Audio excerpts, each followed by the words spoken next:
jinsiy holatda tug'ma qiyshayıshi hamda gipospadiyani birga kelishi. Bu nima?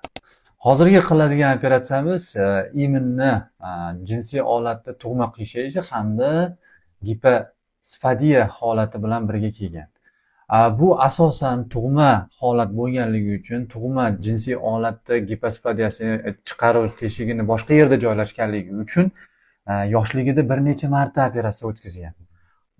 Shu operatsiyani yoki tug'ma gipospadiya hisobiga jinsiy holat ham qiyshiq. Endi biz operatsiya paytida iminni shu qiyshiqligini to'g'irlab, jinsiy holatni to'g'ri holatga keltirishimiz kerak.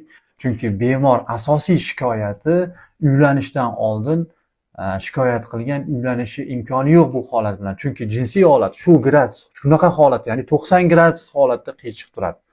Buni operatsiyani qilish mexanizmi qanaqa? Bunda birinchi o'rinda jinsiy holat to'g'irlanadi. Jinsiy holatni chandiqlardan ajratib turib to'g'irlanganda, jinsiy holat to'g'ri bo'lganda, endi maytda joylashgan chiqaruv teshigini, gipospadiya teshik, uretran teshigi pastga tushib qoladi. Bu holatda ikki etapli operatsiya qilinishi kerak. Ya'ni birinchi jinsiy holat to'g'irlanadi, keyingi etap jinsiy holat teshigini, pastga tushib qolgan teshigini tepaga olib kelib, o'zini holatiga keltiriladi.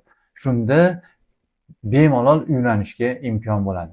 Agar sizda, yaqiningizda yoki bolangizda, tanishlaringizda shunaqa holat bo'lsa, ya'ni iminni jinsiy holati qiyshayishi bo'lsa, jinsiy holati qiyshayib hamda jinsiy holatda chiqadigan siydik chiqaradigan teshikni boshqa joyda joylashgan bo'lsa, albatta bizga murojaat qilishingiz mumkin.